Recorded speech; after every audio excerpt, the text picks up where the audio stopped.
Morning student. मैं Raju Kumar Gurukul private ITI की तरफ से आप लोगों का एक बार फिर से बहुत बहुत स्वागत करता हूं। प्रीवियस क्लास में हम लोगों ने जाना था हाउसिंग के बारे में, यानी कि आवास प्रबंधन के बारे में। मैंने प्रीवियस क्लास में आप लोगों को ये भी बताया था कि ये छोटा सा टॉपिक है जिसको मैंने बोर्ड पे जो क्लियर कर चुका हूँ। अब जो है मैं आप लोगों को एक शॉर्ट नोट्स के माध्यम से भी सारा का सारा डाउट्स क्लियर करने का कोशिश करता हूँ। तो चलिए स्टार्ट करते हैं। जैसे हम लोगों ने इंट्रोडक्शन में जाना था कि मनुष्यों की बहुत सारी मूलभूत आवश्यकताएं होती हैं। इनमें से जो एक प्रमुख आवश्यकता है वो क्या है, हमारा आवास भी है। प्रत्येक व्यक्ति को स्वयं के रहने या अपने परिवार के सदस्य के लिए आवास की क्या होती है, आवश्यकता होती है। यदि हम स्वस्थ एवं सुरक्षा की बात करते हैं तो आवास के बिना जो है ये हमारी क्या हो जाएगी, अधूरी हो जाएगी। अब हम लोगों ने ये भी जानने का प्रयास किया था कि आवास किसे कहते हैं। तो इसमें मैंने आप लोगों को बताया कि सामान्यतः मकान, झोपड़ी या अन्य वह स्थान जहां व्यक्ति अपने परिवार के साथ आनंद व सुख से रह सकता है उसे ही हम लोग क्या कहते हैं, आवास कहते हैं। अब हम लोगों ने ये भी जाना कि आवास की आवश्यकता हम लोगों को क्यों होती है। इनमें से बहुत सारे पॉइंट्स के बारे में जाना, जिनमें से हमारा है आवास व्यक्ति तथा उसके परिवार को क्या करता है, सुरक्षा प्रदान करता है, उसके भौतिक आवश्यकता को पूरी करता है एवं मानसिक संतुष्टि भी प्रदान करता है। आवास व्यक्ति के जीवन में निश्चितता लाता है। इसका मतलब है कि व्यक्ति को ये पता होता है कि श्रम के पश्चात उसे कहाँ जाकर आराम करना है। यानी वे एक उनके मन में ये निश्चितता रहती है कि हम जो काम कर रहे हैं शाम हो जाएगा, फिर शाम में जो है मेरा घर उस जगह में है, वहाँ पे जा कर के हमको क्या करना है, आराम करना है। ये जो है मनुष्यों के मन में, व्यक्ति के मन में एक निश्चितता लाता है आवास। ठीक है। साथ ही साथ हम लोग ये भी देखते हैं कि जब बच्चों को स्कूल हम भेजते हैं तो स्कूल से जैसे छुट्टी होता है सारे के सारे बच्चे वापस अपने घर चले आते हैं। मतलब कि आवास निश्चितता उनको भी प्रदान करता है कि हमें जो है छुट्टी जब होगा तो हम घर जाएंगे। घर जाने पे क्या होगा, हमें वहाँ पे मम्मी मिलेंगी, पापा मिलेंगे, भाई बहन मिलेंगे, है कि नहीं, या परिवार के जो भी अन्य सदस्य हैं वे सारे के सारे लोग हमें क्या करेंगे, घर में मिलेंगे। तो मतलब कि क्या हुआ कि आवास जो है हमें सुरक्षा तो प्रदान करता ही है, भौतिक आवश्यकता और साथ ही मानसिक संतुष्टि भी प्रदान करता है। इसके साथ साथ जो है आवास हमें क्या करता है, एक निश्चितता भी प्रदान करता है। साथ ही साथ हम लोग देखते हैं कि आवास मनुष्यों की 3 मूलभूत आवश्यकताओं में से एक है। हर जीवित प्राणी के लिए यह क्या है, बहुत ही आवश्यक है। हर जीवित प्राणी की आवास अलग अलग क्या हो सकता है, मीन्स चिड़िया का देखिए घोंसला बना के रहते हैं, जानवर जो होते हैं जंगलों में रहते हैं, कोई जानवर होल बना के भी रहते हैं, मनुष्य हम लोग घर मकान झोपड़ी बना के रहते हैं। तो होता क्या है कि अलग अलग जीवित प्राणी का जो है अलग अलग प्रकार का, अलग अलग टाइप का आवास हो सकता है। मानव का आवास स्थल कैसा हो, उसमें क्या क्या सुविधाएं होनी चाहिए, आवास बनाते समय हमें किन किन बातों का ध्यान रखना चाहिए, इन सभी बातों को जो है हम जानेंगे। अब हम लोग देखते हैं general principle of healthy house, यानी कि स्वास्थ्य आवास के सामान्य सिद्धांत। यानी स्वास्थ्य आवास किस टाइप का होना चाहिए, कैसा होना चाहिए, वो सारी चीज़ें जो हम लोग हैं इस पॉइंट पे देखेंगे। मानव के अच्छे स्वास्थ्य की शुरुआत घर से ही होती है।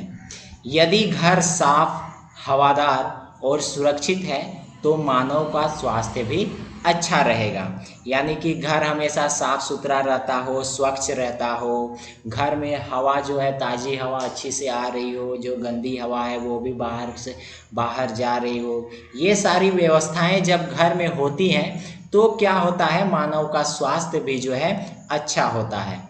अब क्या देखते हैं हम लोग कि एक स्वास्थ्य एवं सुरक्षित घर बनाने के लिए पर्यावरण स्वच्छता समिति यानी कि इन्वायरमेंटल हाइजीन कमिटी ने 1949 में घर के स्तर संबंधित कई सिफारिशें प्रस्तावित की हैं।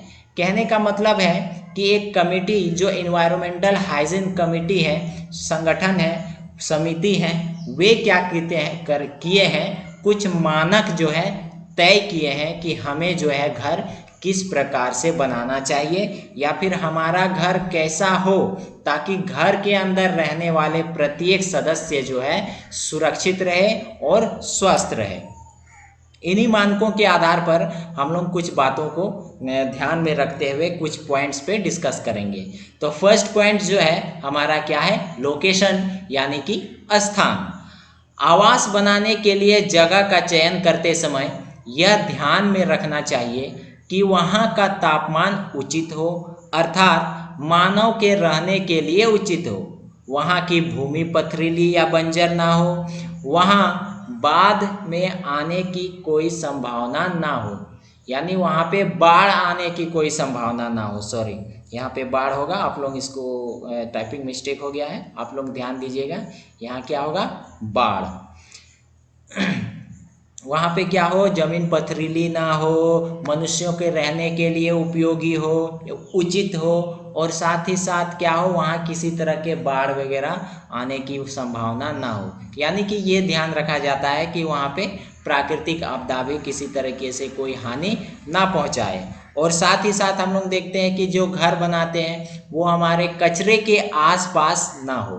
जो हम लोग कचरे वगैरह डंपिंग करते हैं, इधर उधर कचरा फेंकते हैं, तो वो कचरे के आसपास भी जो है हमारा घर बनाने का स्थान नहीं होना चाहिए। साथ ही साथ जंगली पशुओं की आने की संभावना भी ना हो, और जो भी लाइट होती है प्राकृतिक या फिर कृत्रिम रूप से, पानी, हवा, इन सारे चीज़ों की भी अच्छी तरीके से व्यवस्था हो, उसी जगह पे जो है हम लोगों को क्या करना चाहिए, अपना आवास बनाना चाहिए।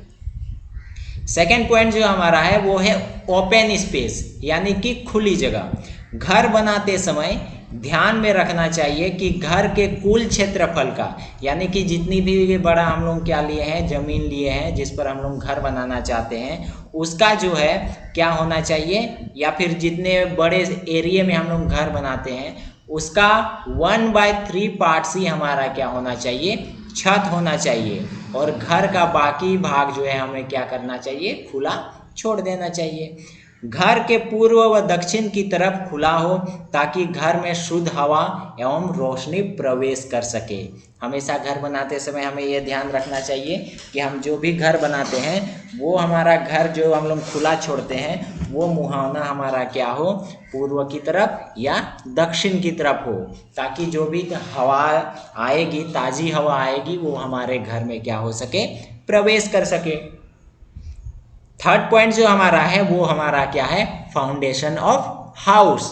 फाउंडेशन ऑफ हाउस मीन्स हो गया कि घर का नींव, आधार जिसको हम लोग बोल सकते हैं। घर की नींव पक्की व मजबूत हो तथा कम से कम 18 इंच कंक्रीट से भरी हो।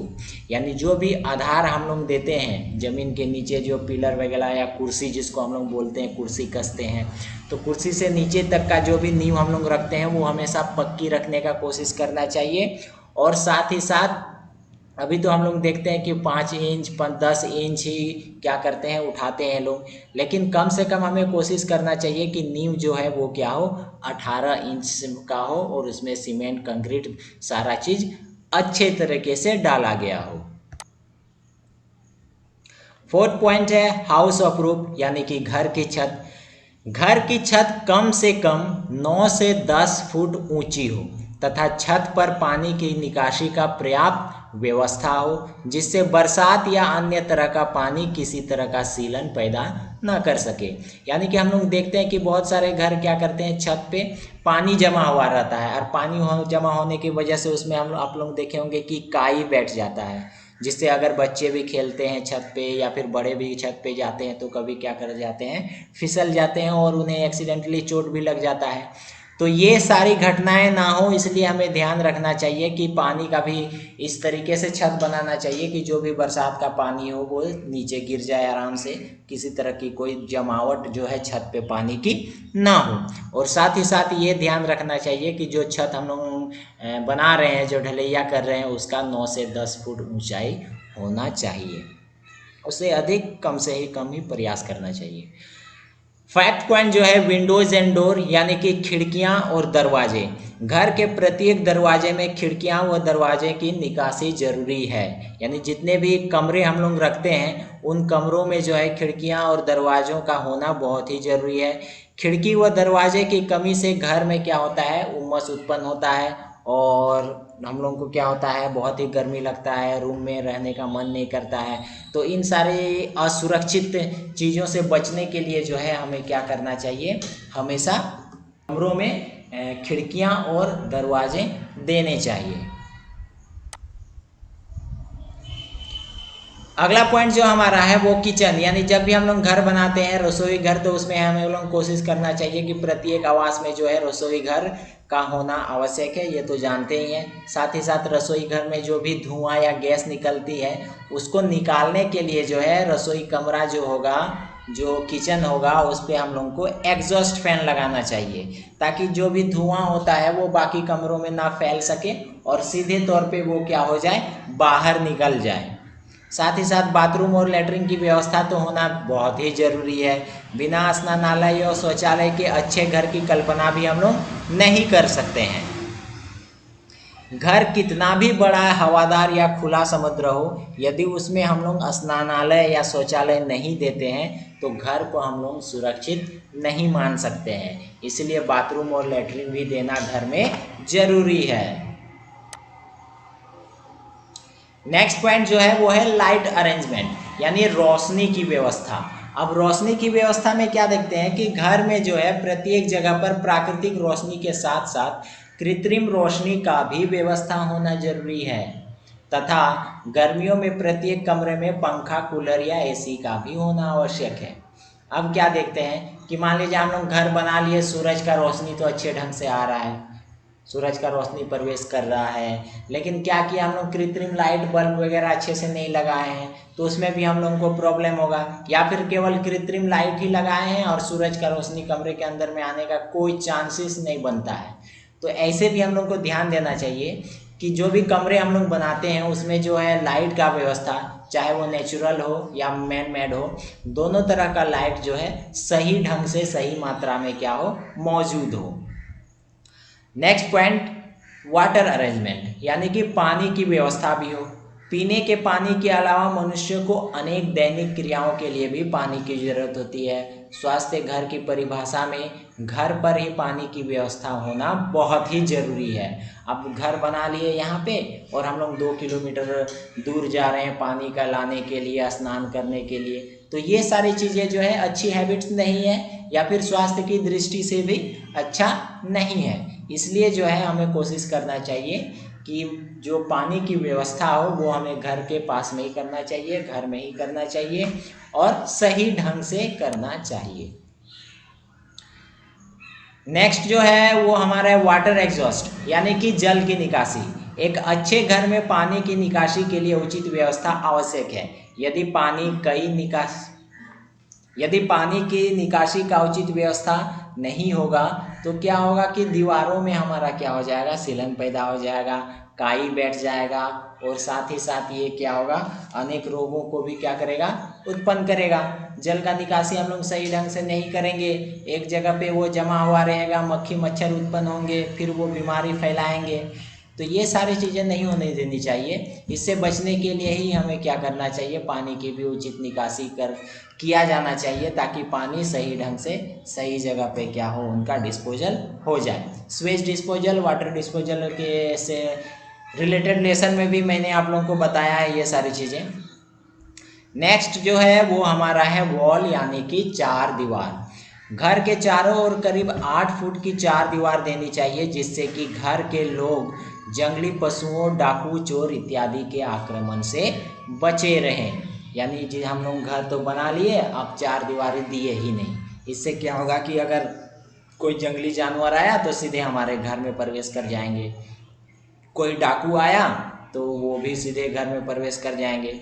इसलिए हमें कोशिश करना चाहिए कि 8 फुट का दीवार हम लोग को घर के चारों ओर बाउंड्री के रूप में देना चाहिए, जिससे जंगली जानवर, डाकू या अन्य पशुओं से या अन्य हानि पहुंचाने वाले लोगों से या किसी भी चीज़ से हम लोग क्या रहें, सुरक्षित रहें।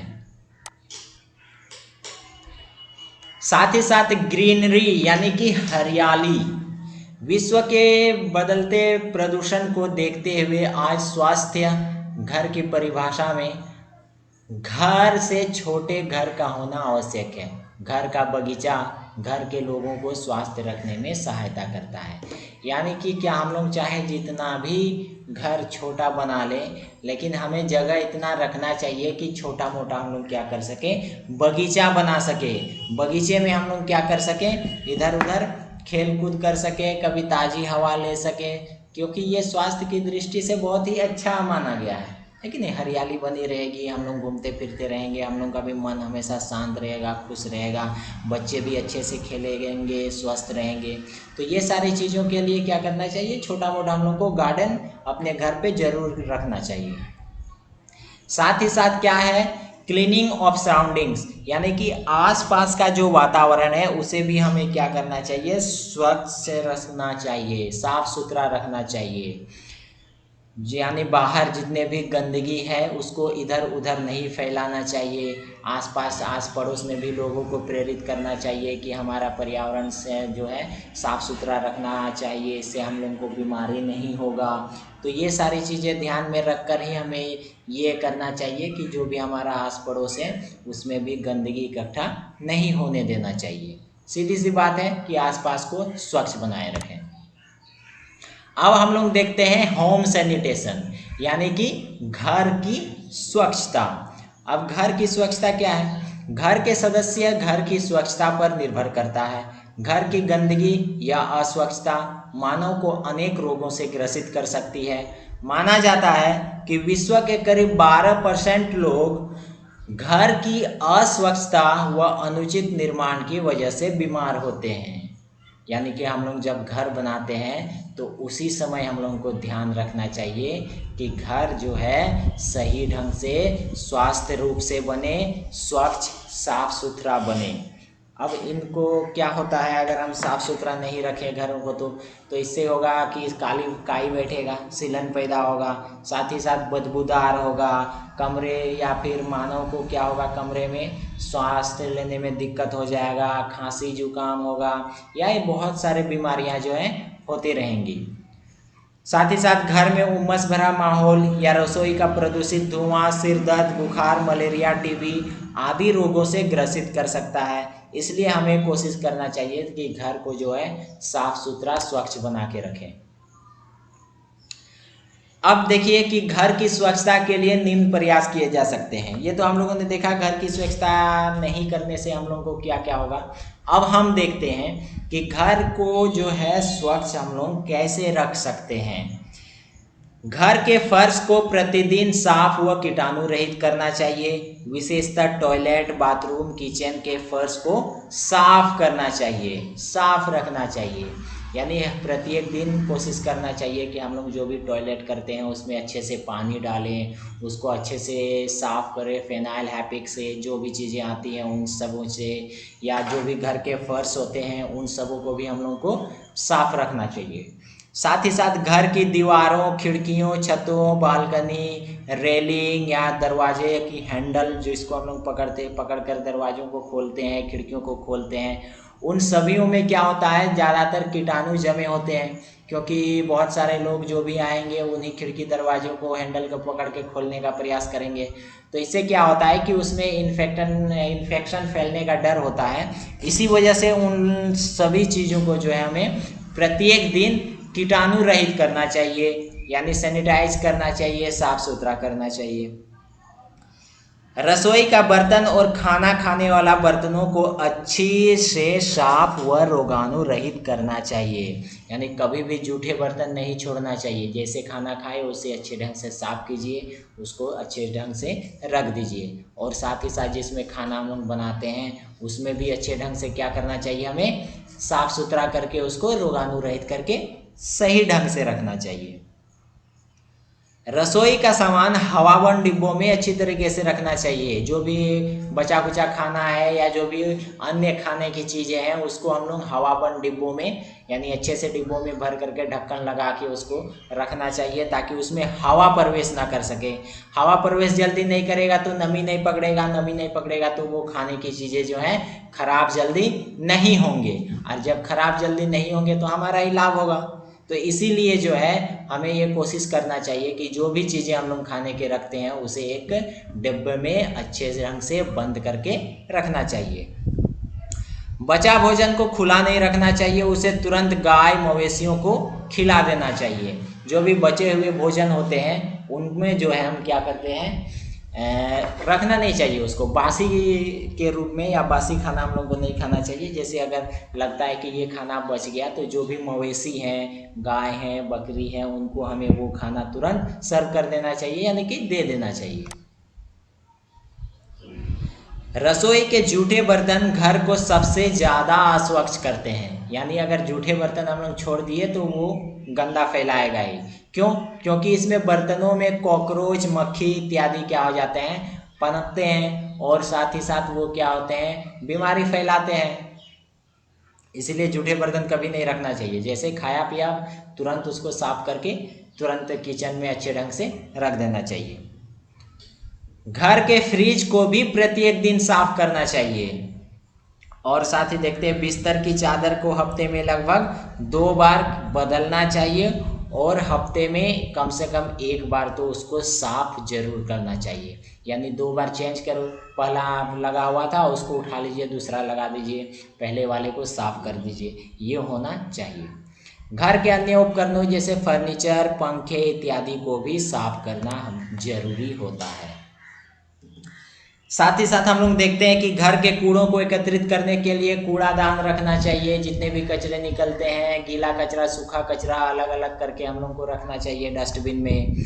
घर के शौचालयों का प्रत्येक दिन क्या करना चाहिए, सफाई करना चाहिए, ताकि उसमें किसी तरह की बदबू, दुर्गंध उत्पन्न ना हो, और उसमें किसी तरह का कोई कीटाणु भी ना उत्पन्न हो। घर की नलियाँ जो है वो ढकी होनी चाहिए, ताकि पानी का बहाव सही ढंग से हो और उससे बदबू ना आए। घर की स्वच्छता के साथ साथ आसपास के स्वच्छता का भी हमें क्या करना चाहिए, ध्यान रखना चाहिए। घर के आसपास कभी कूड़ा नहीं फेंकना चाहिए और ना ही कूड़े जमा होने देने चाहिए। कूलर, फूलदान, गमले आदि के पानी को भी क्या करना चाहिए, समय अनुसार बदलते रहना चाहिए। एक पानी जब किसी गमले में बहुत दिन तक रह जाता है तो उसमें ऑटोमेटिकली आप लोग देखते होंगे क्या होता है, बैक्टीरिया उत्पन्न हो जाते हैं, कीड़े उत्पन्न हो जाते हैं। तो पानियों, गमलों, फूलदान, कूलर इत्यादि के पानी को भी क्या करना चाहिए, समय समय पर बदलते रहना चाहिए। घर की दीवारें अगर टूट फूट गई हैं तो उनको क्या करना चाहिए, मरम्मत करनी चाहिए। यानी जो भी दरारें हैं उनको जो है अच्छे तरीके से भर देना चाहिए, ताकि उसमें सांप, बिच्छू या जो भी अन्य चीज़ें, कॉकरोच वगैरह हो उस पर ना रह सके। अब हम लोग देखते हैं फूड हाइजीन एट होम, यानी कि खाने की स्वास्थ्य किस तरह से हम लोग स्वच्छ रख सकते हैं अपने भोजन को, वो चीज़ हम लोग देखेंगे। यानी कि घर पर खाद्य स्वच्छता, फूड हाइजीन एट होम, घर पर खाद्य स्वच्छता, इसके बारे में हम लोग जानेंगे। सामान्यतः स्वास्थ्य की दृष्टि से घर का बना खाना ही उचित माना जाता है। सही बात भी है, बाहर का खाना तो हमेशा नुकसानदायी होता है, क्योंकि घर पर खाना बनाते समय साफ सफाई का ध्यान रखा जाता है। घर के लोगों का स्वास्थ्य व स्वाद का भी ध्यान रखा जाता है। लेकिन घर पर खाना बनाते समय निम्न बातों का ध्यान रखना भी बहुत ज़रूरी है। यानी कि जब हम लोग क्या करते हैं, बाहर की चीज़ें आप लोग देखे होंगे कि गंदा संदा बना देता है लोग, खाने में तो भले टेस्टी लगे लेकिन साफ़ सफाई का ध्यान उतना नहीं रखा जाता है। और घर पर अगर हम लोग वही चीज़ बनाते हैं तो स्वाद में भले थोड़ा डिफरेंट हो जाए, या फिर स्वाद तो कभी कभी बहुत अच्छा होता है घर के खानों में भी। तो हमें ये करना चाहिए कि हमेशा घर का खाना ही खाना चाहिए, जो भी चीज़ें चटर पटर हो या फिर फास्ट फूड हो या फिर लंच ब्रेक जो भी हो, सारी चीज़ें हमें कोशिश करनी चाहिए कि घर पे ही बना के खाएं।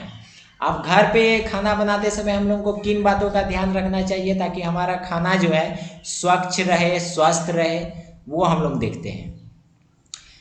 रसोई में प्रवेश करने के पहले स्वच्छ व धुले कपड़े पहनने चाहिए।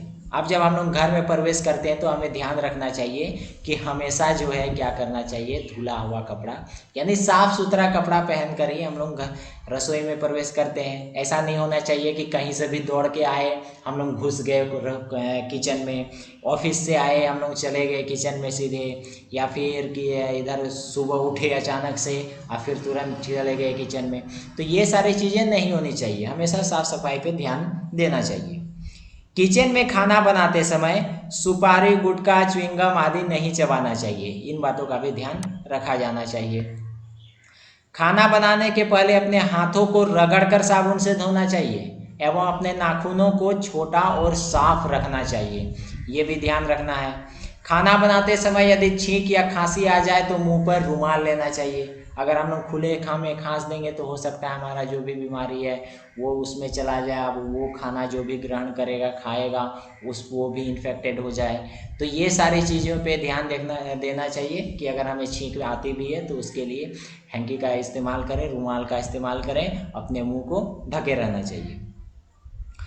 खाना बनाने के बर्तन एवं खाना खाने वाले बर्तन दोनों ही साफ होने चाहिए और साथ ही साथ रोगाणुमुक्त भी होना चाहिए।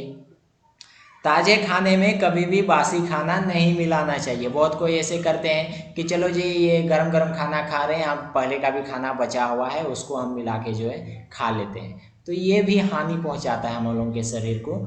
इसीलिए जो है हम लोग को ताजे खाने में बासी भोजन नहीं मिलाना चाहिए, इसका भी ध्यान रखा जाना चाहिए।